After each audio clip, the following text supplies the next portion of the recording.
Hello, everyone. Thank you for your patience and waiting for us. We are back with Buffalo Fanatics Film Session Live. I'm your co-host, Clay Trey, and over here we've got Kendall Mursky. How is everyone doing? I hope everyone's gearing up for the holidays and a big AFC East showdown this coming weekend. But first, we got to break down the recent victory over the Carolina Panthers. So, yeah, we'll get into that. But, Clay, what did you think about the game? I mean, it definitely, had some...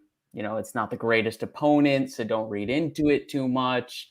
Kind of like the New Orleans Saints game kind of feel, but then, the Saints come back and shut out the Bucs. So it's like maybe that was a quality win. How are you feeling after this Panthers game? Are you kind of like settled a little bit going into the home stretch, or are you still kind of like waiting for another signature win to stack on top of that Chiefs win earlier in the season? Yeah, I mean, I feel pretty good. And I think that's just because a win is a win, especially in the league this year. It's tough to beat anybody.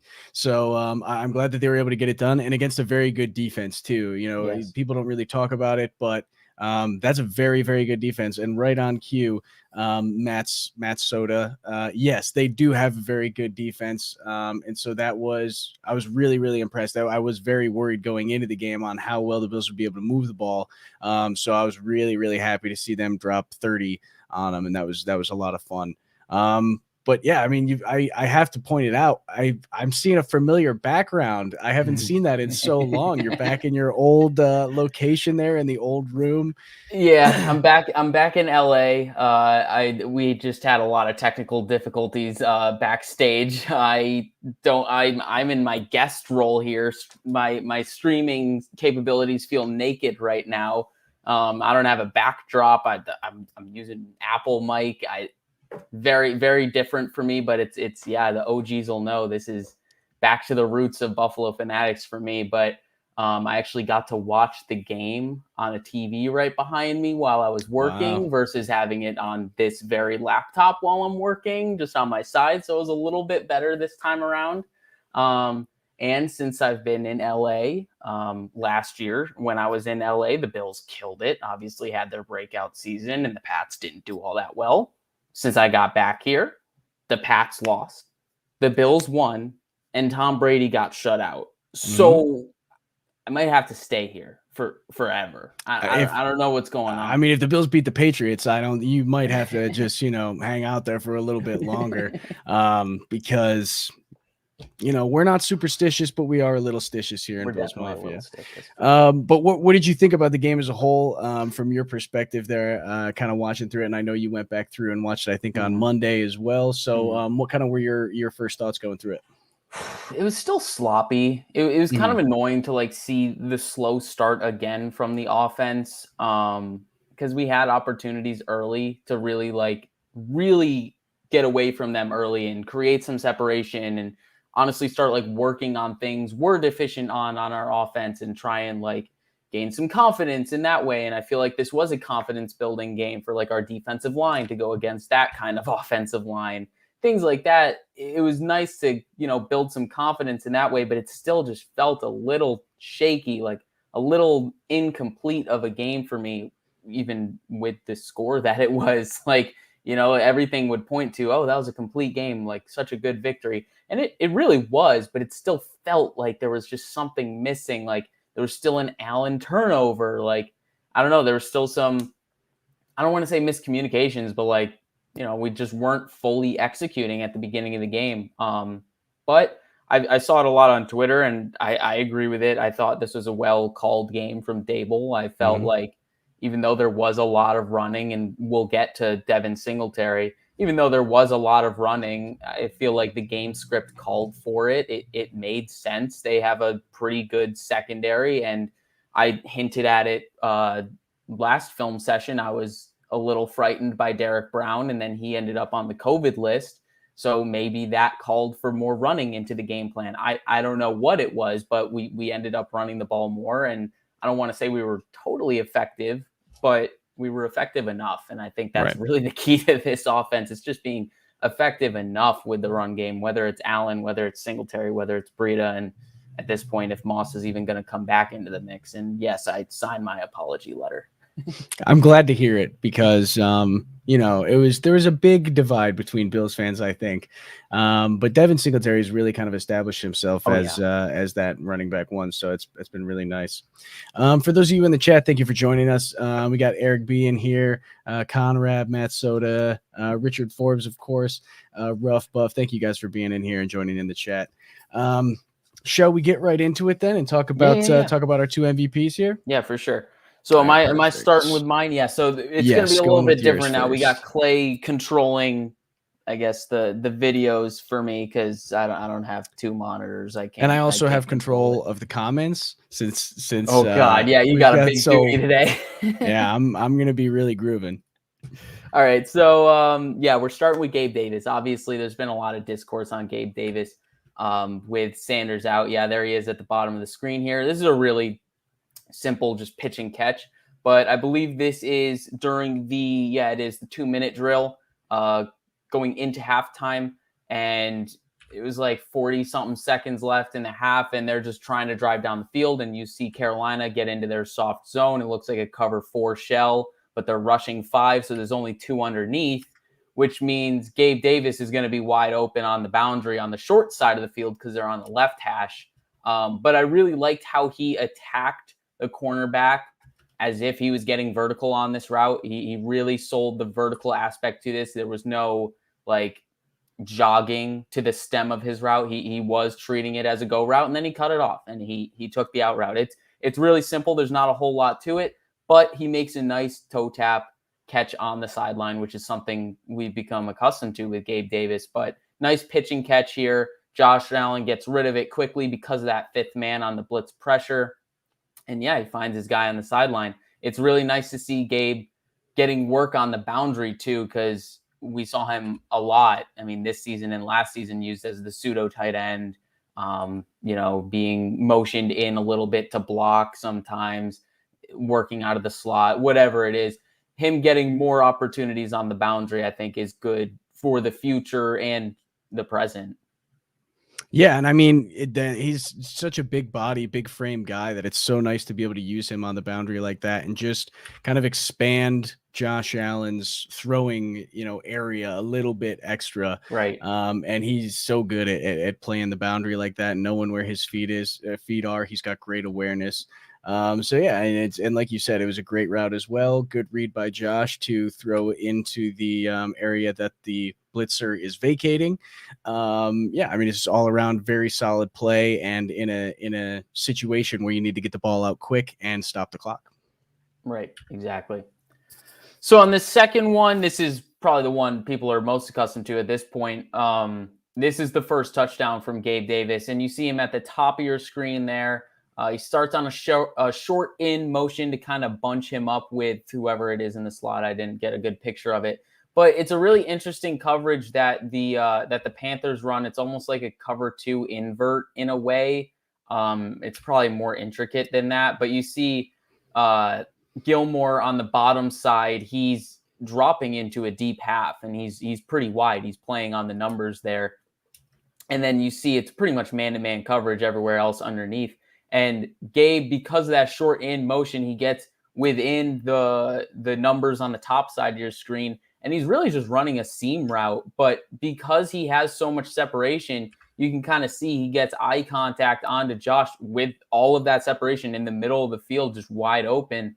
And I mean, as great as a play as this is by Davis to get that separation and to get his eyes back on Allen, because he got his eyes back on Allen, Allen knew he could make a back shoulder throw there and trust his guy to adjust to it. And that's what I liked about it. it's that component of being able to adjust to the ball and let your quarterback know and give your quarterback the confidence to let you eat, where it's just like, if you don't see that eye contact, it's like, I don't know if I can just place this ball there, because this isn't necessarily a safe ball to throw. Yes, the DB's back is to the quarterback, but it could just fall incomplete. Whereas if you trust your guy, like you're on the same page where they clearly are on this one, Davis can make the adjustment to the ball, work back to his back shoulder, and eventually make the catch. So there's a lot that goes into this one. Honestly, I really liked how Daboll put him in a position to succeed. Obviously, it's a fortunate play call on both sides of things, but because of that short motion in, it really gets him perfectly aligned with that cover 2 look, which it ends up being, with 2 high safeties being that wide. Yeah, I mean, you broke it down pretty well. There's honestly not a whole lot for me to add, but yeah, good job working his way, not giving up on the play. So we got a couple chats in here saying he could have thrown the ball a little bit earlier. Josh could have, Right. And he definitely could have on this one. He was a little bit locked on this side of the field before he decided to come back and throw against that man coverage there. But yeah, very heads up play by Josh Allen to know that it's man coverage. His back is to me. I think I'm pretty safe to throw this ball here. Yeah, I mean, and then, like I said, Gabe Davis making sure he knows where his feet are again here, and staying in the end zone. But yeah, someone, oh, that's my dad, said it's Josh said it was a 77. Yeah, he said it in the press conference. Yeah, and I'm not sure, to be honest. It is kind of interesting how far out these guys are playing. So maybe, they wanted to stay over top of the outside guys, but even still, it kind of just looks like a cover 2 with maybe a little bit too much space in the middle. Yeah, I don't really know if that would be a 77 or not. But yeah, this was a fantastic play and a hell of a throw by Josh Allen. Mm-hmm. This was one of those throws where it was just, I was in amazement after this one. I mean, honestly, as great as the throw as it is, I tweeted it right as it happened. Like, it's night and day how much time he had in the pocket on that. Yeah. Like, he looked so comfortable on this play. Like, there is you can see his internal clock. Like, he flinches a little bit there in the pocket, like right after his drop. And that's just flinching at the right side under pressure too. all year. Right. Exactly. No surprises there. So it's going to happen. Like, he's definitely gotten messed up by all the pressure this year. But he hangs in there, and he's probably, dumbfounded by how much time he had. And when he has that much time, Josh can let it rip. And he did on this play.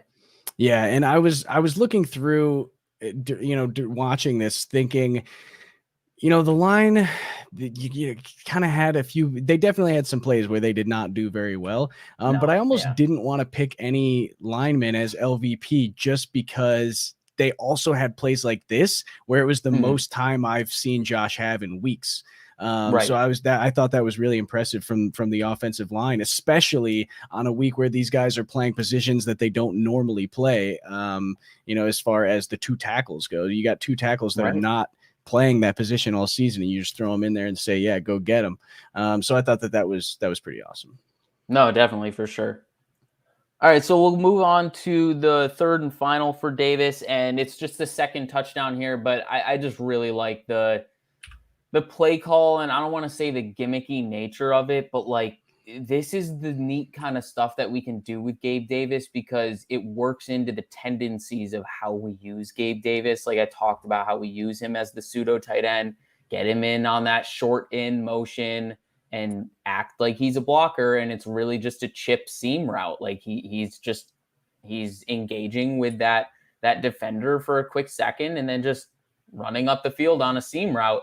And he's wide open. It's really, this play is completely made by how Gabe Davis sells this route and his tendency of how he's used in this Daboll offense as a blocker from, I don't want to say from time to time, but it's pretty often. Like when he's on the field, especially before the Sanders injury, like he came on the field to be a blocker or someone that kind of just leaks out on routes like this. But you can't really account for someone to leak out all the time. Like you have to play the run first if he's in the game and he works into the tendencies in that way as a defender, that is. So This play in my mind was made by Davis and Dable, just the way that he's used and then the way Davis sold it. Yeah, I agree. And I love what he's doing with the offensive line, too. He's got these three guys crashing down as if they're waiting for a puller to come around, like it's power. Ford does pull, but he stops halfway, and he's there to protect Josh, basically. The pocket, yeah. So I love that, where you're getting that motion of these guys coming down as if it was power. Really, really cool. And then, yeah, athleticism from Josh, a good sell from Gabe Davis. And then, Gilmore, who's here in coverage, just doesn't realize, neither of these guys realize, once they see Josh running around, that's a huge target where you want to go get that guy because he's dangerous with his feet. So they were all on Josh, and Gabe Davis was able to slip right through. I really, really like this play. Yeah. That'll kind of lead us into a little bit of our next MVP, which is Devin Singletary. And like we kind of talked earlier, Devin has had, kind of an up and down season at times, but he's really proven himself at this point as the number one running back on the roster. And it's little plays like this that I think just make him such a unique running back, because he's not big, he's not insanely strong, he's not the fastest guy, but he can do these little things like this where he should be tackled right here. I mean, he's in this mess of guys, but he somehow is able to slip out and get an extra 3-4 yards out of it, which I just don't really understand. It's almost 5 yards that he gets. He stopped here, somehow slips through and gets all the way up for an extra 5. And it's just, I don't, like I said, I don't understand how he does it, because he just has this relentlessness and unwillingness to ever get tackled. So it's, if he can stay on his feet, he's gonna stay on his feet by any means possible. And it's just really cool to see. We've seen a few of these runs where he's not necessarily trucking through guys, he's just sliding right out of these tackles. It's pretty cool to watch. Yeah, he's just got such a neat combination of like low center of gravity, just enough acceleration and juice, and then the contact balance where he's just tough to take down. Like, yeah, he's not the biggest dude in the world, he's not the fastest dude in the world, but if you can hit the hole with decisiveness and fall forward, that's all you need to do in this offense. And he's the best at doing it. He can find the hole the quickest, and he can get through it the quickest, and then he can fall forward with the most consistency, which is shocking with the way, Zach Moss is built. But he's really showing that he is the most complete back in this offense, and this run shows it, because this is a pure like determination run. Would I have liked once he was at the second level to bounce it out to the right side of your screen here? Yeah, I would have liked to see him take CJ Henderson on there and, make something of this run to get to the third level. But this is still a great run because it shows that determination, that persistence to fall forward and get all the yards that you can get, because yeah, he did bump into a couple of blockers here and kind of lose some momentum along the way. So all things considered, this is still a great run. But I guess my point is there's just still some meat on the bone with this running back group. And while there's no doubt in my mind at this point that Devin Singletary is the best of the bunch, it still just seems like the running game could just get that much better. And I don't know if that's necessarily a running back problem necessarily, or if it's an O-line problem. Maybe it's a little bit of A, a little bit of B, but either way, this is a good run. And we need to start figuring out that perfect formula or that perfect balance for our offense with just enough Singletary, just enough Breida, just enough Josh Allen in the run game to complement our air raid attack. Yeah, I agree. That was very well put. And I didn't even think about kind of how he could have bounced it outside, if he was able to maybe work through that traffic a little faster. That's a good point. Yeah, it's tough though. It was muddied. Yes, definitely. The second play here, this is the touchdown run, and I really like this one because first of all, the play design also great. Sending McKenzie across on the motion freezes at least one linebacker and both of these DBs, and that safety also doesn't really have quite as much time to react, which probably in the end helped out a lot. So freezing that half of the defense right there is one big thing. And second of all, great blocking. I think that's Cody Ford there that just gets enough of him in order to allow Devin Singletary to get up the field. And then the way that Devin Singletary, reads the block on Morse, it's kind of, am I going inside or outside? That's up to Mitch. And he pushes him outside. Perfect cut right off that. I mean, the reaction time from when he is able to read the block to when he cuts it up the field is very impressive. And then, it's a lot of green grass there, kind of slips through a little bit of a tackle from that safety and gets himself into the end zone. This is just one of those plays where well blocked, well designed, and he hit the hole like he should have and got upfield. Yeah, this is honestly a big part of the difference between Singletary and Moss, where a lot of people just blame it on the whole vision thing and just hitting the right hole.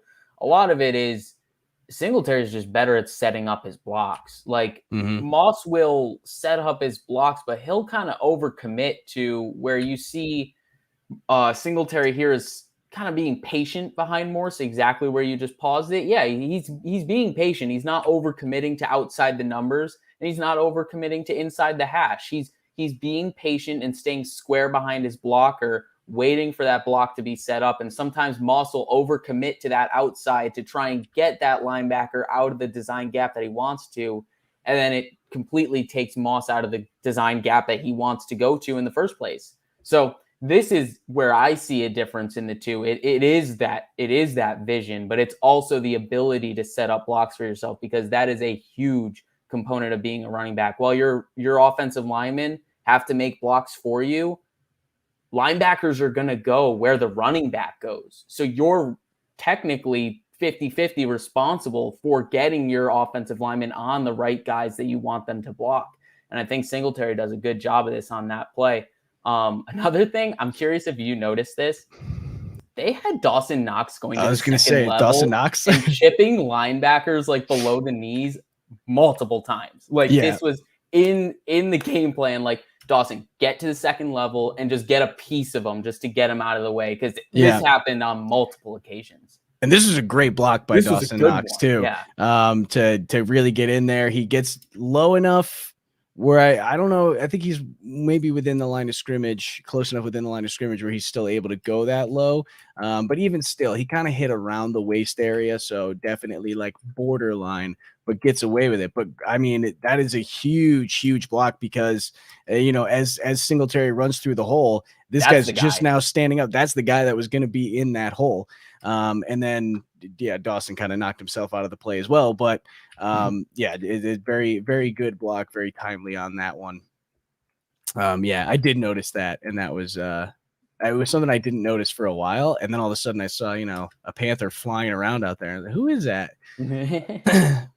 But just a really good play all around. And it's nice to be able to see the Bills kind of have those plays where everything goes right for them. Right, a well-executed run play. It's very few and far between. Exactly. Last Devin Singletary play, and this one was the very egregious face mask, where he pretty much, got stopped in his tracks via his helmet. But I really like this. It's a similar play. It's a weak side run. There's no real, kind of window dressing around it. It's just a standard weak side inside zone there. But I love the way that he makes himself small to squeeze through the hole. He doesn't really make him, it's not like he's doing anything crazy, but he kind of like skips through that hole a little bit. And the blocking is just good enough for him to get through there. And, of course, not much he can do about getting his helmet ripped off. As 3 flags come flying in. But I think if he doesn't get yanked by his face mask right here, I mean, look at all the green grass that he's got. Right. I mean, he's got this linebacker here that's kind of running with him, but he's at least faster than the linebackers. So I think he gets a really, really solid gain. He's got Gabe Davis blocking. If he can cut outside that, get down the sideline, you just got to beat the safety. So very, very disappointing that he wasn't able to spring free like that. But I mean, if there's such a thing as a good face mask penalty, I mean, this one was really like. That's what I was going to say. This is dangerous. But it is it's potentially a touchdown saving. Yeah, it is potentially a touchdown saving face mask. But I mean, if you're going to, that's probably the most dangerous one that you can commit to save a touchdown. So. Yeah. I don't know. What are your thoughts on this one? Honestly, my thoughts are pretty good block by Cody Ford there. I mean, for all Yeah. the shit we give Cody Ford this season, Hmm. and Daryl Williams for that matter, like Yeah. he Both of really them. They does a opened it good up job nice. of sealing that alley. Yeah, Ford gets his positioning. It's not sustained all that well, but he makes a point to get out and slide to his right as fast as possible so he Hmm. can seal that alley with Daryl Williams to his right. And yeah, creates just a wide enough alley for Devin to get skinny and just burst through that run gap. But yeah, at the end of the day, if it was sustained just a little bit more, like that face mask might not have happened. But Right. I don't want to put that too much on Cody Ford because it was a good block. Like Hmm. to be in that position on an outside zone run, like you're really put in a bind. Like your lateral strength, your mobility, all that stuff is put to the test. And I'd say he performed adequately on that play and allowed Devin to get to the second level. It's just, yeah, it's a shame we couldn't see third level Devin do his magic because I know how much you love that. You love to Oh, see him get to that second and third level because he's I good when he's love in it. space. It's just tough to Yeah. get him in space. Yeah, and that's the thing too is he also doesn't have the breakaway speed, so he Right. has to get creative once he gets out there. But He it's fun can't to just blow watch. these guys away. He's I love it because he doesn't do he. You think he has the line to the outside, but instead he stops and he cuts back because that's the better Right. way for him to go. For him. That's Exactly. he's so much fun to watch. Anyway, we can move on now to our LVP of the game. So yeah, when I was texting with Clay, I was saying I don't really have an LVP. Like my LVP is Spencer Brown, but we've talked about Spencer Brown too much. Like Spencer Mhm. Brown was the obvious LVP for this week, Yeah, but and he's out of position. It's a position he never right. even played in college. Like, I was not expecting literally Yeah. anything from him. I was expecting him to play terrible, to be honest, and he did better than I thought he was gonna. Yeah, he actually like for all the bad plays he had in this game, it was kind of what we talked about when we were in the Gabe Davis segment. For all the bad plays that any of the offensive linemen had, and Mm, specifically Spencer Brown, like they did have some good plays mixed in there too. So yeah. I didn't want to highlight it too much. And even Tommy Sweeney, like you said, Tommy Sweeney, like he could be an LVP for sure. And I went through Mm, the game and I was like, I didn't tell you this, but like I could only find these three plays. Like he really didn't have that bad of a game in my eyes, but these three plays specifically are not good. And it, I specifically would like to target tight end 2 next year so we mhm, can just be a little bit more of a threat out of 12 personnel next year. I don't think we're multiple enough as an offense to operate out of 12 personnel as effectively as I would like. right. Um, yeah, and then I think we've talked about this. Like when Dawson Knox has to come off the field, it's like we're both like, please don't come off the field. Like you I need to know. get better at your conditioning because when you come off the field, we're instantly a liability at tight end. So we'll jump into the first one with Tommy Sweeney. I believe this first one is Mhm, it's the deep crosser on the play action, and it's just the drop. It's the flat out drop. This is second down, and he could have picked up the first down here on a second down play. But I mean, it's just a simple pitch and catch, and he just can't get it done. Like I'm pretty sure they actually ran this exact same play earlier in the game to Dawson Knox, and Knox made the catch. yep. A lot of people were like, "Yeah," I saw people on Twitter talking about how it's like, "Yeah, let's run this play to our backup tight end," and it's like, sometimes our starter needs a break, and it's Yeah. the nature of football. Sometimes you need a break. Um, yeah, that's kind of why I see this as a whole going into the off season. But yeah, there's not much more to break down here other than just like you gotta catch this football because he slips out of all the garbage there in the middle of the field with the play action fake, and he's wide open in the middle of that zone. So yeah, it's just tough because it really it hit him on the money. It was a nice throw by Allen. Everything was there. It's just he's got to haul in that catch. Yeah, and kind of Sweeney was a guy that stuck out to me just live watching the game. And this was obviously the first play where I was like, "Damn, that was pretty bad." I mean, you're an NFL tight end, man. I know Dawson's had issues with the drops too, and we've gotten on his case for it.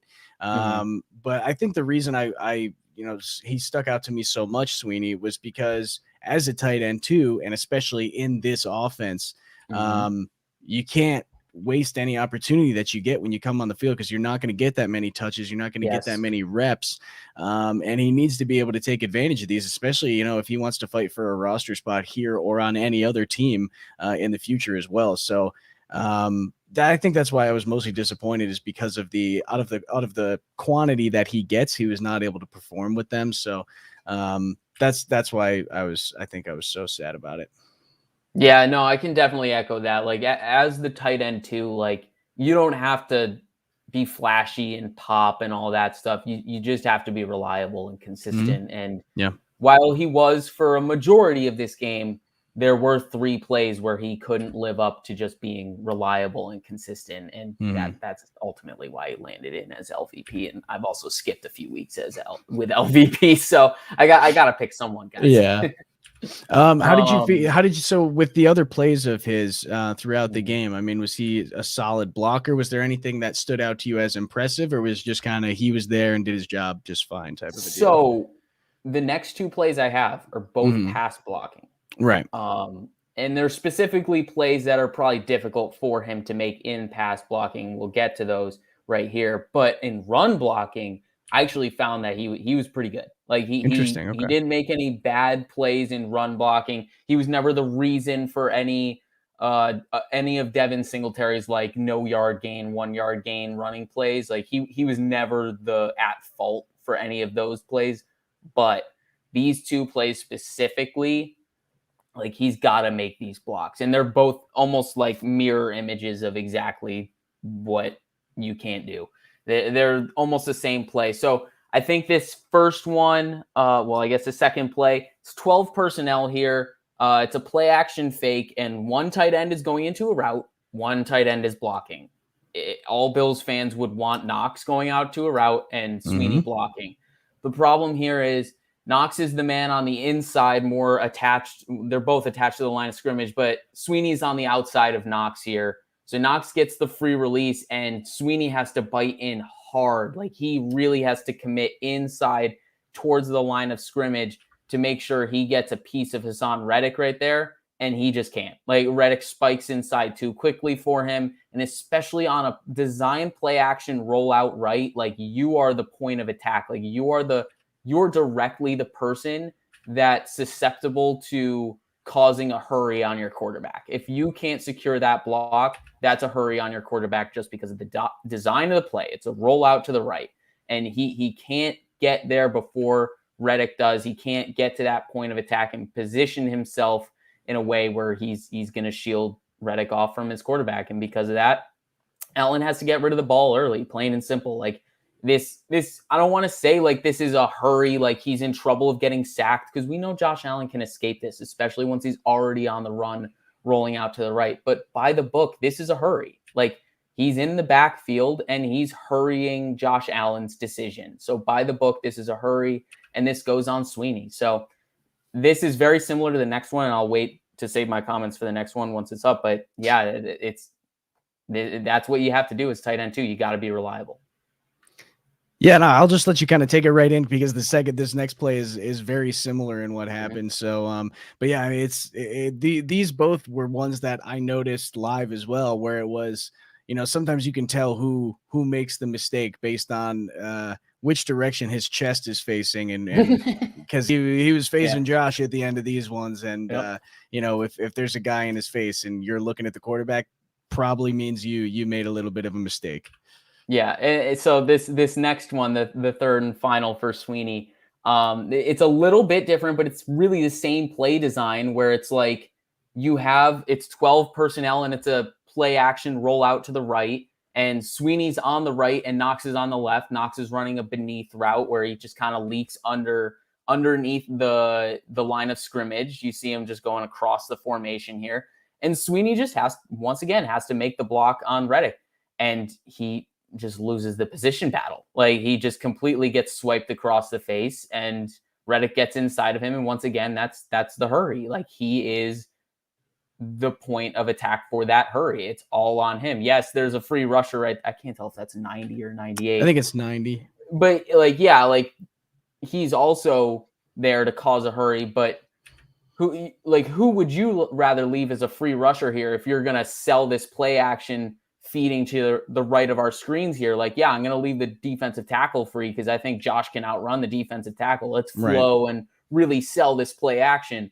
But you got to trust your tight end on the on the end of the line of scrimmage to make this block. And because he doesn't, Josh has to just live for another down. And luckily, because that's a tight end, he can just throw it in the dirt, and that's an eligible receiver, and we move on to the next play. But like, this is not a designed tight end screen where he's throwing it to Tommy Sweeney. Like, this is Tommy Sweeney blowing a block, causing the hurry, and Josh just has to live to fight another day. Yeah, and it's, both of those plays that he missed the block on, they're very similar, and they were both pretty ugly. And yeah, I mean, you got to keep your feet in the right spot. He shuffles out to go meet him, and then it's like he forgets that that's a really athletic dude right there, and Right. he's no match for that. And I would maybe like for him to attack a little bit more. I'm not sure if he was also a guy that was supposed to eventually kind of dip out and run a route. So maybe it's you attack. Why not just attack this guy and hit him really quick, and then if he does happen to go through, then that's fine. Turn around quickly and catch the football. Yeah. But yeah, then again, maybe if he attacks him, he 43 thinks he's running a route and he'll try to cover him. So yeah, I just he's trying to play it almost like he's a tackle, and that's not going to work for him. Yeah, I mean, at the end of the day, like, this is a really tough assignment on both of these plays. Hassan Reddick is really good when he's out in space. He had trouble at the beginning of his career because he was a tweener. Was he an edge guy, or was he a 2-point stance, like outside linebacker? No one could really know, but everyone knew he was good at rushing the quarterback and he was good in space. Like, this is exactly where Hassan Reddick is best, because he's out in space and he's one-on-one with a tight end on play action rollouts. Like, this is where Hassan Reddick is going to eat at his easiest. So it's a tough assignment for Sweeney. But once again, I'll preach it again. Tight end 2, you got to be reliable and consistent. And the fundamentals were just off on these last 2 plays specifically. And even the first one on the drop. Yeah, definitely. So hopefully, I don't know how many more opportunities he'll get. We'll see against the Patriots if they decide to do anything, a little more physical against them. But hopefully he can kind of step it up. Okay, let's move on here. I wanted to do an honorable mention for Jerry Hughes. And the reason I wanted to do that is because Jerry Hughes was making some plays in the run game, which is not something I'm used to. Usually I'm yelling at him in the run game. But these are 2 actually really good plays from him. The 2 run stops that I've got in here. He's over here at the end of the line of scrimmage. And I really like the way this isn't the only time he did this in the game, but I really like the way that he played these read option type of plays against Cam Newton, and that he was so aggressive in the way he attacked it. He's right next to both of these guys. And, the dream for any defense is to be able to cover a read option with one guy. And I think Jerry Hughes pretty much does that here, because if Cam Newton pulls, he has to go through a hole that's being created right over here and follow this pull. But I think even still, Jerry Hughes could probably grab those legs if Cam pulls, because he's at a dead stop right now. He's not moving. So it's just very, very well played. Cam has to give. He doesn't really have an option. If it's not there for either of you, you give. And it's kind of the way it is. You let the other guy take the tackle. But it's just very, very well played by Jerry. Very aggressive and very smart. And it feels like kind of a veteran move for him to really get up in the face there in order to make this play. Yeah, it honestly is. You hit the nail on the head with like how he's the one man and he's playing both guys in the read option. Like, that still shot right there says it all. But this is a great, 11 guys on the defense all doing their job. Like, everyone was in the right run fill there. You showed number 72 as the puller. If Newton were to keep it here, he's following that puller, and you see Matt Milano is right there in his gap. If Hughes is playing Newton too far, Edmunds is right there for the give if that happens. And then even if 72 gets hat on a hat with Milano, Poyer is right there behind him to take. Everyone is right where they needed to be. This was just well defended on so many levels. You see Harrison Phillips getting open on the tail end of that play. Like, everyone is where they needed to be. Everyone is winning their battle on this play. Probably speaks a little bit to the Panthers' offensive line woes this year, but you still got to give credit where credit is due. And Jerry really spiked he was the catalyst to this play in this TFL. So yeah, you got to Yeah, I give agree. credit. And Pops Mafia said it best. He almost took the hand off himself. Yeah, he Yeah, he got did. in there fast. And I think that's something that young guys, especially, and we've seen it with Greg Rousseau so far this season, is he sometimes is afraid to be that aggressive and get in the face when no one blocks him. I think Yeah. when you're a young defensive end, when no one blocks you, you kind of freeze for a second because you're like, something's gonna happen. No one's blocking me. You don't So want to be the maybe guy you're making the mistake. yeah, exactly. Is someone going to pull and take me out from my blind side? Am I going to get trapped? So I think it's sometimes you really gotta think your way out of that one and say, I know that they're running the read option and I'm the read man, so I'm going to go play this aggressively. And I really like that Jerry did that. Yeah. This next play here is another good run defense play, and this one's just pure strength, which is something that I saw more in this game too. Jerry was kind of switching a little bit from a speed rush to speed to power sometimes, and it was actually working. Which I was pretty surprised about. But Jerry's down here this time, and just look at the physicality. He just presses this guy off, and once again, the rest of the defense doing a fantastic job of doing their job and creating just havoc right here. But Jerry, especially, I mean, he's got this guy in a terrible position, his weight off balance, his shoulders back, weight on his heels, and he just pushes him right into Cam Newton and wants to keep going after the whistle even. Yeah, I was just very impressed with the amount of physicality and strength that he showed on this one. And even though I think that is a tight end that's blocking him, it's still fun to watch.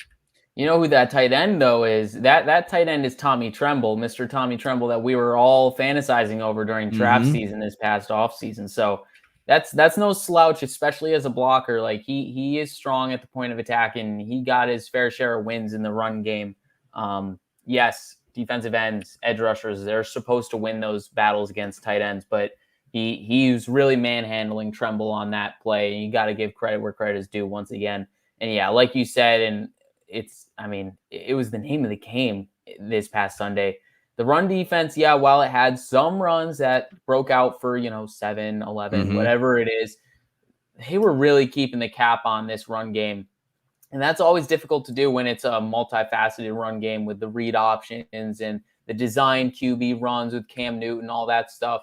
It's not so easy to know what's exactly coming at you. Is it a handoff? Is it a QB keep? You don't really know, but the defense was playing it really well. And yeah, everyone was in their right run fill that play. You see Milano getting downhill quickly here, just completely blowing up the design run gap, meeting that puller and completely shaking off the puller like he wasn't even there. And then Edmunds is there on the backside should there be a cutback. Poyer's so everyone there. is in the right spot. Yeah, Poyer's playing pretty downhill there. Everyone's in the right spot. Yeah. But yeah, it's once again, it starts with Jerry Hughes at the point of attack, winning at the point of attack, and closing that run lane by just pushing his blocker back into the gap. So yeah, it starts with Hughes, but the rest of the team was doing a great job on this play. Yeah, I mean, like the more you look at each individual, it's just like, yeah, that guy did really good. That guy did really good. I mean, Ed Oliver's taking on a double team here and does a nice little spin out of it, and he's free. Yeah, it's just really fun to see when, once again, kind of like in the run game, when everyone's doing their job and playing assignment football, it's really cool to see the defense doing the same thing, and we see it more frequently, at least on that side of the football. Yeah. Last one here for Jerry. This one is a pass rush. I could not put one in. He's a pass rusher. But this one, he actually gets up and gets his hand in there. So for all you haters out there that don't believe in hurries, here's a stat for you. He got in the stat column for you guys with one of these hurries. And yeah, it's a good move. He kind of starts as if he's going to the outside. Matt Milano takes a step in as well to kind of, I don't know if it's to fool this tackle. Yeah, occupy the tackle and make it so that Jerry only has a one-on-one block. But he gets in, and once again, the speed into power. And he gets in, gets underneath, and drives back, and then gets his hand up and makes a really nice play to get his hand on the football there in a critical situation. I think, if I'm not mistaken, let's see if I can see the side markers. Yeah, this is fourth down in the red zone. So this is a turnover on downs because he got in there and got his hand on the ball. So this was definitely his. actually, I wouldn't even say that it's his best pass rush of the day. There was one that was really, really clean from earlier in the game where he just was a split second off from getting a strip sack on it. Didn't put it in because people don't be like, care about it oh, because it he didn't get on the didn't do stat sheet. anything. Yeah, but here's one for you. Got on the stat sheet, caused a turnover, but this was a turnover on downs. It's pretty funny that you decided to use Jerry Hughes, because I remember when you told me you were going to use Jerry Hughes, this was before everything that happened on Twitter today. Yeah, which I know. Was literally today was the slander Jerry Hughes day, and Apparently. we need to get rid of Jerry Hughes and all this stuff because he doesn't get sacks. Yeah. So it was pretty funny that it ended up working out timing wise.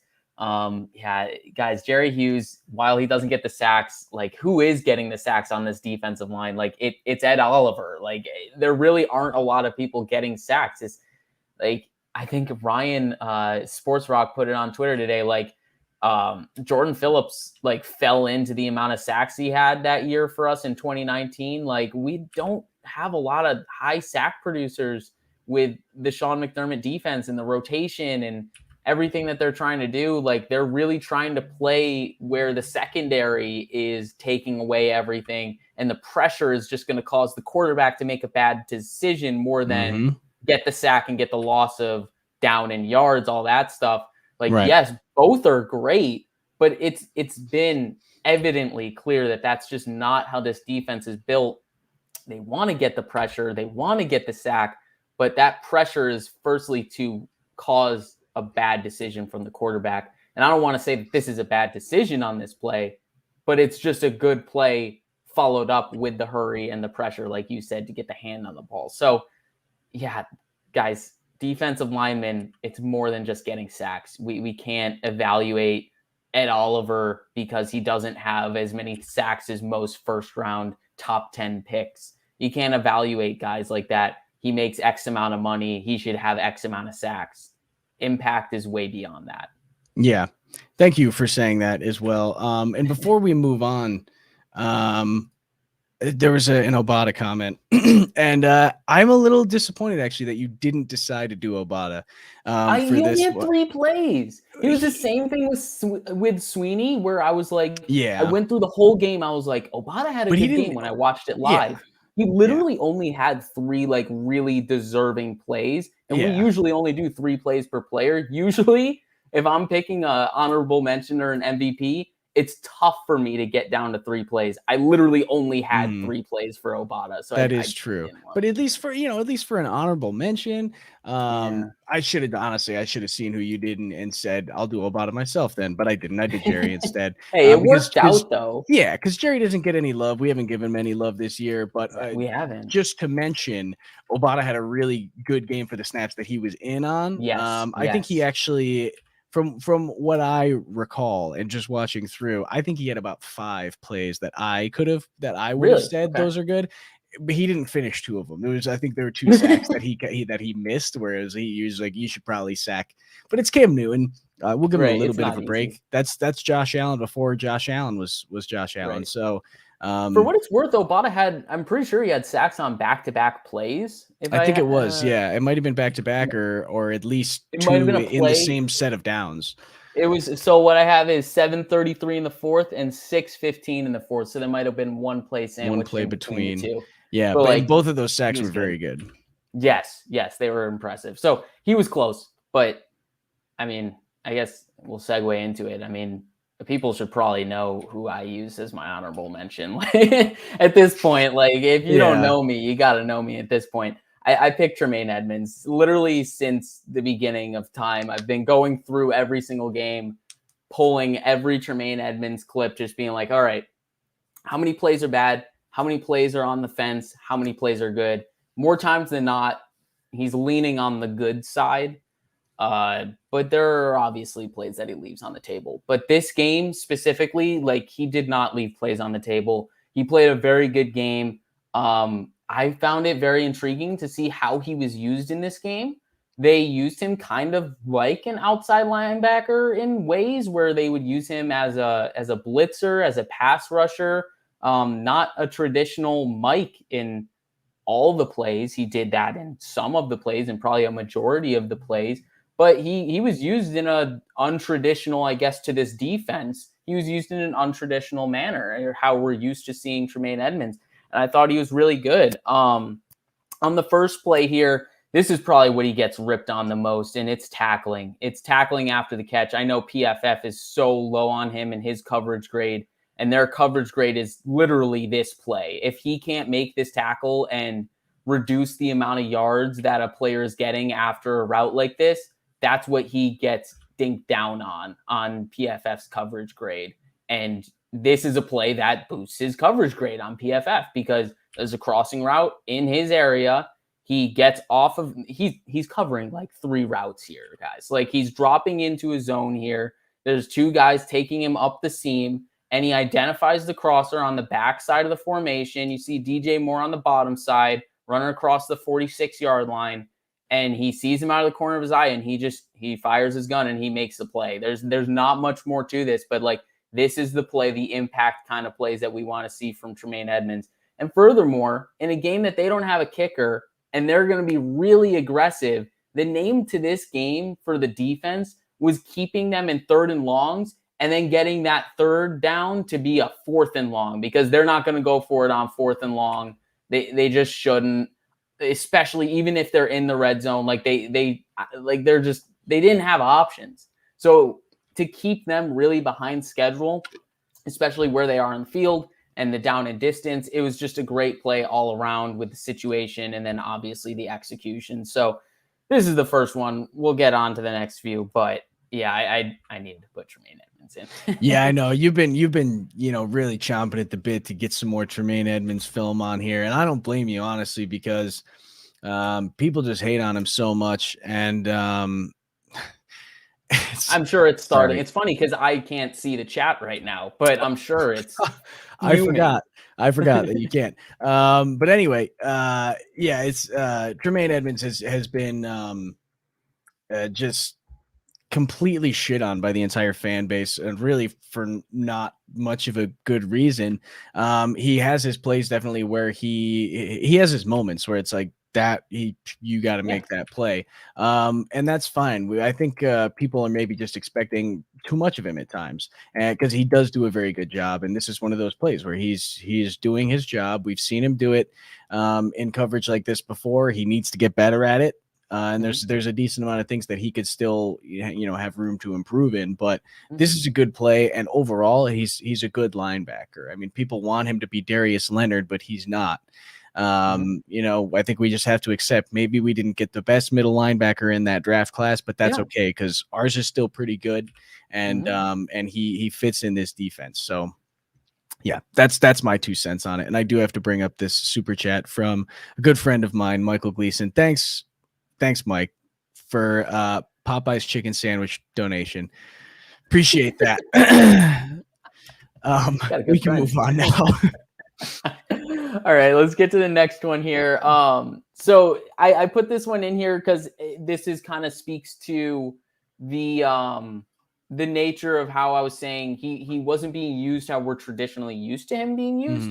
And you saw him on a lot more linebacker blitzes to pressure Cam Newton into making throws, because I think the Bills defense, Leslie Frazier, Sean McDermott, they trusted that their guys could be close enough in their mirror match coverages to make small windows for Cam Newton in just man. They didn't need to close windows in zone and drop 7. They don't need to be afraid of Cam Newton in that way. So they can really put pressure on him in the pocket to make throws quickly and make reads quickly. Then their back end can take care of the rest. And that's what happened on a lot of plays when they started passing the football. But on this one, I mean, this play, this incompletion is directly responsible from Tremaine Edmunds. He gets the pressure here. He causes the ball to get out quickly, and it's underthrown. It's just flat out underthrown. I think that's Levi in coverage, and he breaks back to the football and gets a hand in there. And it almost got caught, but it was underthrown. And because of that underthrown ball, it ultimately couldn't be completed. So yes, this wasn't like a world-breaking play from Tremaine Edmunds, but it shows how he's multifaceted, and he doesn't have to be just used in a traditional, all right, sit in your little hook curl zone in the middle of the field and just read everything. Because while I think that's an area a lot of people think he could improve, and I definitely think he can improve in that area amongst other areas, but using him in ways where he can make almost like split second decisions and just kind of play a little bit more downhill and use his natural reactive athleticism, I think that'll put him in better spots to succeed. And you can see it on this play. He's playing very quickly. He's just playing downhill. He knows his assignment. He's got to wait for the run. Once the run is out of the picture, get downhill, get after the quarterback. And that's what he does here, and it forces an incompletion. Yeah, this is a great play. And I do agree with what you're saying about how it's different for him. And I really liked it, and kind of his, that aggressiveness and that I mean, do you think, was this a delayed blitz, or was this something where it was his guy stayed into block so he rushed the passer? Yeah, it's probably more like he's probably manned up on either the running back or Ian Thomas, number 80 there, the tight end. Yeah. And it's like, okay, once they're staying into block, Yep. I can go rush the passer now. That's probably what it is, because this is a cover. This is cover one. Mm-hmm. Who is that jumping right there? Is that a linebacker? That is Matt Milano. Yeah, so it's probably cover one rat with a linebacker in zone or something like that. Yeah, and then whoever's manned up on the tight end of the running back, once you see them blocking, you can go get downhill and blitz pass rusher or blitz a passer, and I think that's his assignment on this play. Yeah, that's kind of what I was thinking initially when I saw this one. I figured that was his assignment, but I like it. He reacted to it pretty quickly, and that showed the athleticism too. I mean, he's kind of like almost flat-footed back here, just hanging out when he decides he's going to go, and he zooms right through and still is able to get in there in time for himself to kind of break up the play there as Cam is going back I guess that was his first read initially. It was his first read. He went back the other way real quick, didn't like that one because no one's open because it's the Bills secondary. But yeah, just a good job here, and I just like the aggressiveness. Yeah, quick shout out, because you kind of just said it there. Bills secondary is hanging in without Trey White. Like Dane someone said it earlier. Yeah, they're really doing a good job. They're not doing great, Pro Bowl, All Pro, all that stuff, but like, yeah, Dane Jackson has been really good in relief. Like, he is filled admirably, and same with Levi. They've done a really nice job. So yeah, we got to tip the cap in that way too. Yeah. So Pops Mafia said earlier, in reference to this play, which was the Jerry Hughes tip pass, that Dane had this one covered, and he did. Dane, I've been super impressed with Dane. I know we talked about him last week. I would have talked to him about him again because I really like him, and I'm very impressed with what he's been able to do. But yeah, I mean, his reaction time, it's a good route by DJ Moore, who's a very good route runner. Is like one of the hardest routes to cover, especially in a man, and he's plastered all over it. He's very strategic with that left hand wrapped around the waist, not around the shoulder like we talked about. Yeah, he got the hand down. Like, that ball has to be placed perfectly. Like, yes, it's covered. There's still a chance for completion here, but it's got to be placed perfectly, leading DJ Moore like way out to the boundary where only he can get it, because Dane is all over that. Yeah, absolutely. And that was just something that I wanted to pop out, because it was something that I wanted to say earlier, but I forgot to mention it. So thank you. Well, thanks for Pops Mafia. There we go. Yes, thank you, Pops Mafia. What the chat's for. Thank you for reminding me. All right, so that's play number 2 from Edmunds, and then number 3. So play number 3 here, this is a 2-point conversion in the fourth quarter here, and this is probably the more traditional, like, this is what we want to see from Tremaine on a play-by-play basis. This run fill, this physicality, playing downhill, and then just being so physical at the point of attack here and not allowing yards after contact. I think that's something people have been really frustrated with, where Edmunds will, he'll hit someone. This guy's on fire. I was going to say, I saw someone mention that they wanted to see it earlier. It was Pops Mafia again. No, you're killing it today. I'm glad that he saw it, because this is probably, in my opinion, this is my favorite play from Edmunds in the entire game. He curbs 2 narratives in one play, because the first narrative is he's not physical enough of a hitter, and he's taking on Cam Newton in the hole, and he's not allowing an inch after contact. And then secondly, He gets hit by a offensive lineman there, albeit it's not really squared up, but he keeps himself clean from that offensive lineman, and he gets off of him and makes the play. So he's curbing two narratives on one play here. That's why I had to put it in. But it's also just objectively like, this is what you want to see from your middle linebacker. So it just fits the Bills too perfectly. Yeah, I also like this play. Yeah, Matt Milano, Jerry Hughes also doing their jobs on this one. Not giving an inch either of these guys. Matt Milano taking on the fullback there, Jerry Yeah. Hughes taking on the tight end, and both these guys are doing just a really good job of not budging at all. And then yeah, Tremaine Edmunds just kind of working through the traffic a little bit. Really, really good play. These are the kind of things that I think we see Tremaine Edmunds do pretty well. Where it's sometimes he'll just make these little plays like that, and it's just like, oh man, yeah, that was amazing. It gets forgotten because there are a lot of times where there's plays similar to that, and he'll let one slide, and it's like, oh, and you really start hammering home on that negative, and it's totally understandable. Like, those are plays that have to be made, but you can't forget the positives, because for every single time that he's making a mistake on one of these plays, there is also a positive for one of those very similar type plays.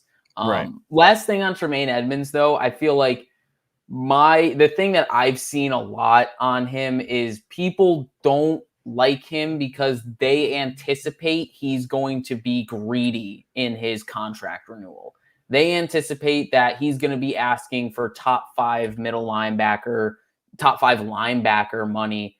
And I just, with the way he's played, with as inconsistent he's been at times, and how much he's popped, but as much as he's also just kind of been meh, I don't see him having a whole lot of leverage other than, I've had a lot of tackles. I've made a few Pro Bowls. I think it's realistic to see him get a figure that's close to his fifth-year extension figure, which is $12 million.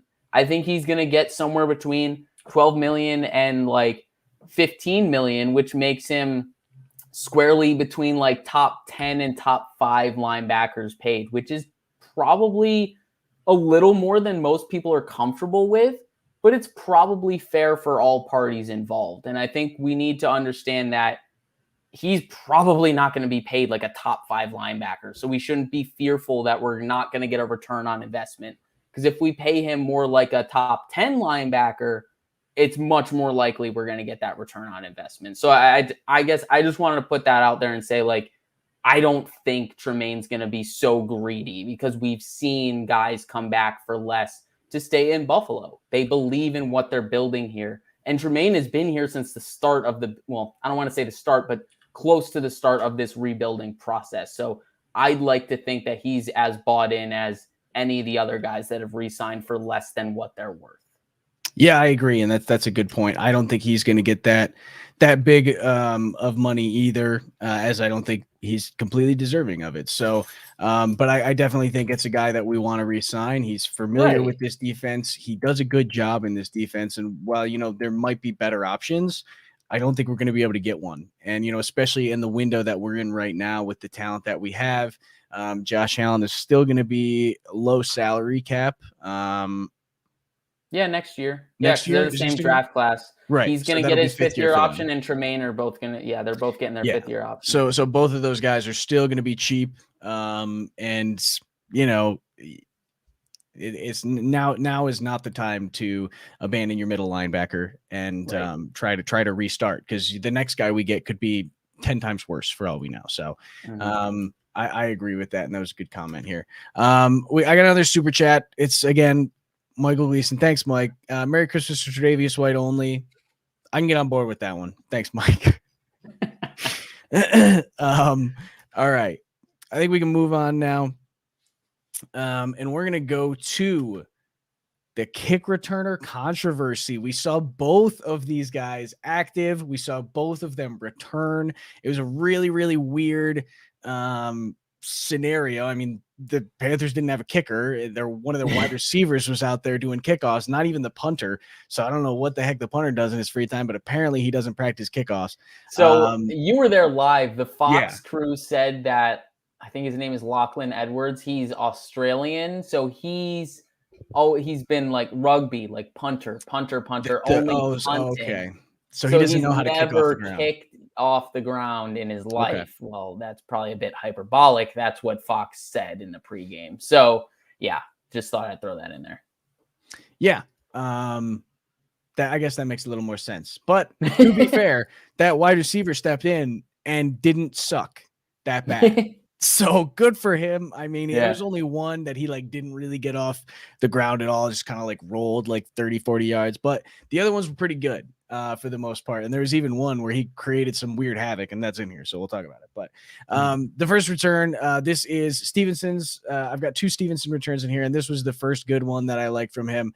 This was early on in the game. Might have been his first return of the game, actually. This first time touching the ball. It's nothing crazy, but he catches the ball. He breaks to the outside, makes the guy miss. You know, that's a good return.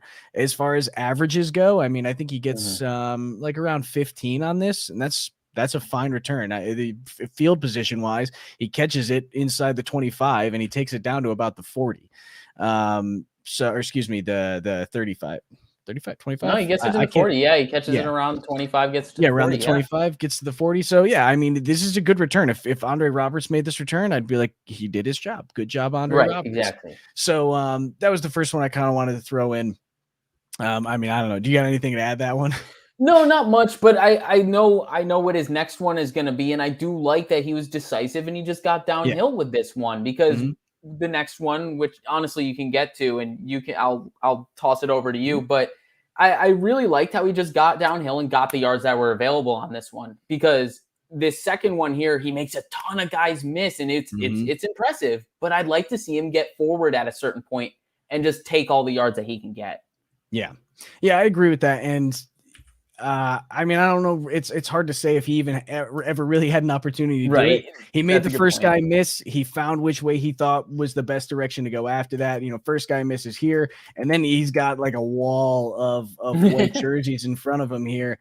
He can't really cut inside here where he's got the leverage there. So he says, you know what, that guy's, I got a blocker on the outside. I'm gonna cut there, and he makes some guys miss. I was very impressed with his elusiveness here in the open field, because we don't really know what to expect from him, and we didn't really know.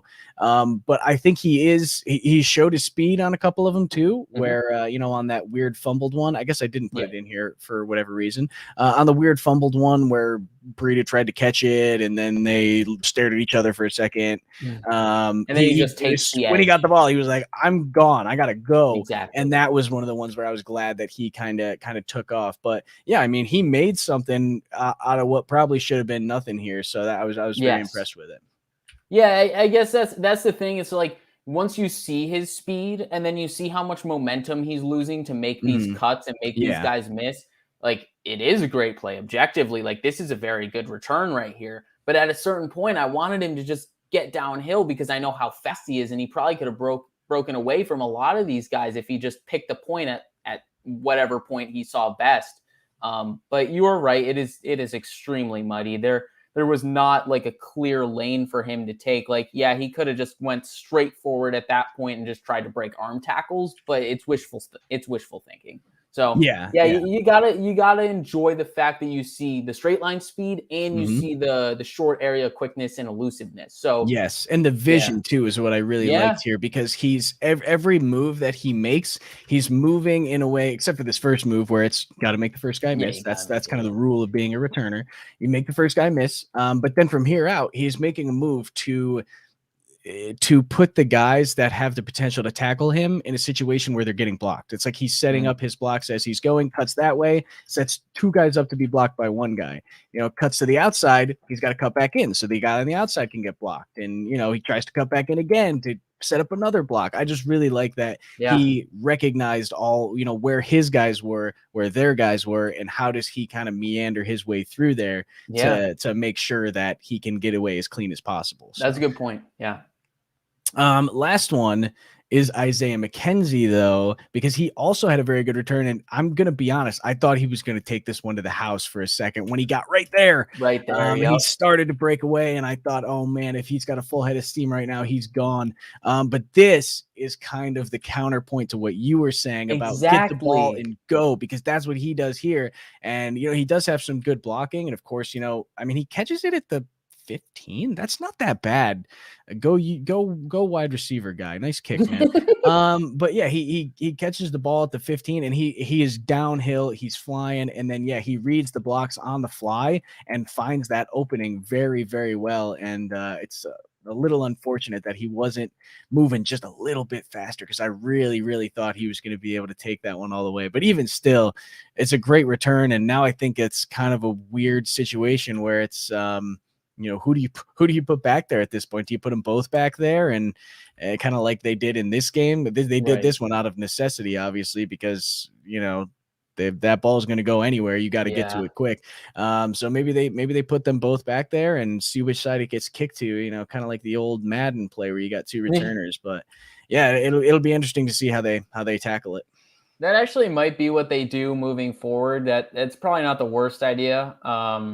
It's just weird in terms of like game day actives and inactives, like what you're going to do in terms of decision making. Right now it's, we got an injured wide receiver. One's on the COVID list. Right. So and that's, now, exactly. That's kind of what I was getting to. Like this week we could see something where I wouldn't be shocked if they're just like, you know what, McKenzie, just focus on slot responsibilities for this week. Like with Beasley on the COVID list, like we saw on one play this week, I think it was in the 2-minute warning, Beasley went out of bounds and then came up hobbling. And then McKenzie comes in the next play, takes up slot wide receiver responsibilities, and immediately gets the ball passed to him. Yeah. And he makes a play of it. I think he got a first critical down. play, too. I think that was a third down play. And he got past the sticks, caught the ball. He took a shot, too. Yeah, exactly. He was getting hit by some big dudes. And he was making plays in the slot during the preseason, too. So I don't think that's beyond his capabilities. So I wouldn't be shocked if McDermott and the coaching staff is just like, all right, you know what, Stevenson, you're the kick returner for this week. Prove that you can earn it for the rest of the year. But McKenzie, we want you to just focus on your slot wide receiver responsibilities for this week because we got a big opponent upcoming. So that's kind of what I see for this upcoming week. But I don't know what's going to go on like moving forward. It's anyone's guess is as good as mine. Yeah, I at least they have options. It's kind of like they had options last year too, and obviously Andre Roberts won that job because I think he's the more consistent returner, and it just made sense for him to be doing that. But yeah, I think it'll come down to, I think Stevenson's probably going to be the main returner, at least until he proves that he shouldn't be, and that's just because we've seen ball security issues with McKenzie, whereas Stevenson, I think he dropped one of the ones in his first game, but it was his first game and he recovered it himself. I think it was just, first game jitters, hopefully. But, if he does it again, then maybe it's a toss up at that point on who it could be. But yeah, I definitely think McKenzie should be utilized in the offense more, even when Beasley's healthy. And I think with Beasley out, he should be in the slot. And someone asked if Sanders was playing. Yeah, if Sanders plays, I prefer him in the slot. I'd agree with that as well. If Sanders is able to go, I think you put Sanders in the slot. You have Gabe and Diggs on the outside, and that's the way you should do it. And the cool thing about that is you can put Sanders to the outside. You can put Diggs in the slot. You can even put Davis in the slot. Any of these guys can play anywhere, which I think is the really cool part of this offense and all of those wide receivers and how they can be moved around like that. So yeah, I think Sanders is actually good to go this week, according to our own thigh doctor. He said that he expects him to go. He was limited at a walkthrough today. Yeah, today's Wednesday. He was limited at a walkthrough today. So, I'd expect him to go if he's already limited. It's especially at a walkthrough. It's like, what's the use? Why, like, just stand by and get your mental reps. Like, he's probably good to go for this week, especially with a big opponent. I'm expecting him to be limited throughout the week just to keep him, as healthy as possible. But they'll probably give him a full go on Friday just to really get his legs underneath him again, get him ready for the game on Sunday. But yeah, I'd expect to have Sanders. That's probably a good point. So maybe we will see some controversy again at the kick returner spot. So yeah, who knows? Guess is as good as mine. Yeah. Well, it was, like we said, it was good to see the Bills back in the win column after a couple of disappointing weeks and get back on the right track. And really, really big game coming up this weekend. So I don't know if it was big the last time.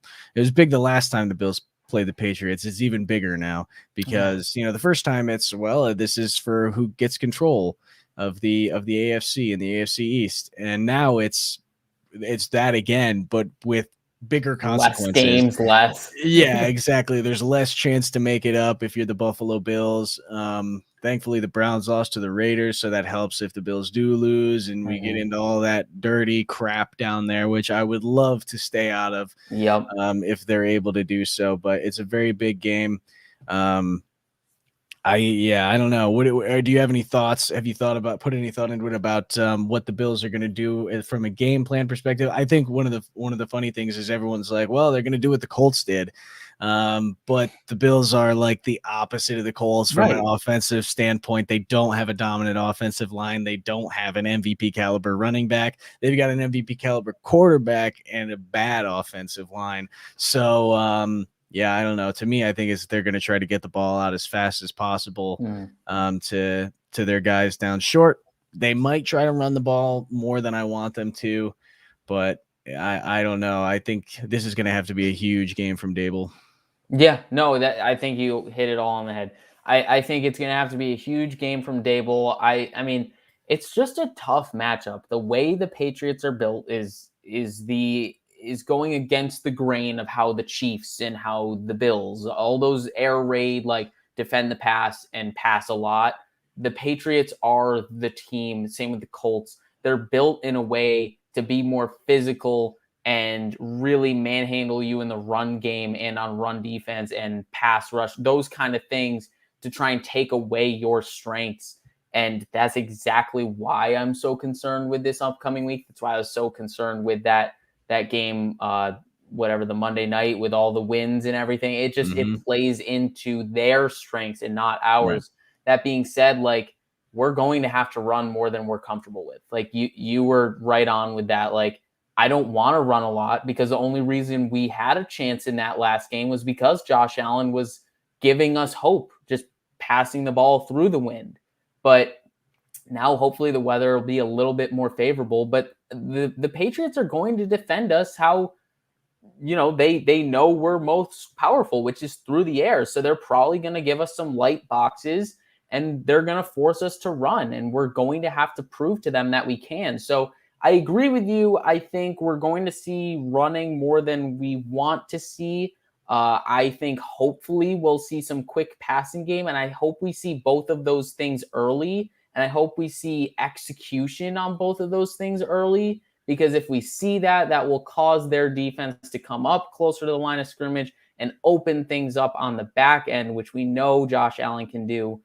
Rain or shine, he can sling it all over the yard no matter the conditions. So it's really about getting off to a quick start and forcing them to adjust to our early adjustments, our early game plan of, okay, we know you're going to defend us this way. We're going to have to mitigate that and curb that early. And if we can do that and execute early, it will force them to respond to it. And then that puts us right back into our strength and what we do best. So it's about being malleable. It's about being a bit more multiple of an offense and being a chameleon in a sense, so we got to execute early in the things we're not so comfortable with so we can get to what we're more comfortable with. Yeah. And that's a great point. And to me, I think my key to the game at least is you have to get Mac Jones to throw the ball. Yeah. If the Patriots are able to run the ball, I mean, the Patriots were able to win the game just by running the ball last time. I think if Mac Jones threw the ball more, the Bills would have had a much better chance. And, the wind definitely didn't help. But even without the wind, I think if Mac Jones has to throw the ball 30 times, the Bills win because he's just not set up. The offense is not set up in a way where they're able to win when that quarterback is throwing 30 passes. So if they can stop the run, if they can force them into situations where they have to throw the ball, long, third and long, second and long, things like that, then you absolutely got to take advantage of things like that. Mac Jones has to put the football in the air because, as much as that will be frustrating at times because he's a short yardage dink and dunk, he's going to hit the open guy. He's very smart. He will at times also panic in the pocket. If the Bills can get in there and get a little pressure on him, then it's going to get in his head. And all it takes is, one tip pass, one Jordan Poyer hiding in the shadows, and it's a completely different game. So, that's my thing is we got to make sure that Mac Jones is putting the ball in the air.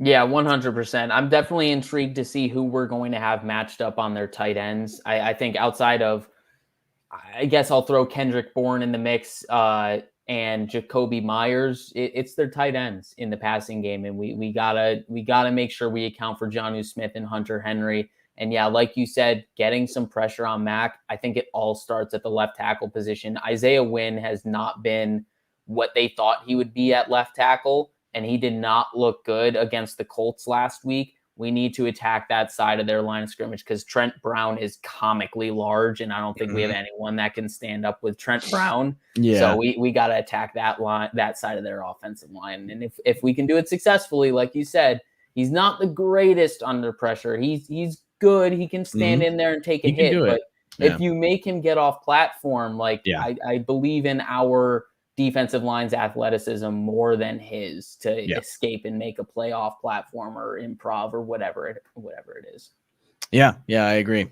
Well, thank you for everyone that stayed with us the whole time. We greatly appreciate it. And for everyone in the chat today who contributed to the conversation, thank you so much. Yeah, I mean, it's going to be a big one. My fingers are crossed. I'm an optimist. But if this one goes bad, it's not looking great. And then it's really we're an in the hunt team in that situation where we really got to make sure that that they have to win out and they might need some help. So not a fun place to be. Feels like 2017 again. I know it really does, man. It's I hate it. Anyway, like I said, thank you guys for joining us. We went a little bit over, but we appreciate it. We will be back next week. We're going to be breaking down the film from the Patriots game. But until then, go Bills. Go Bills.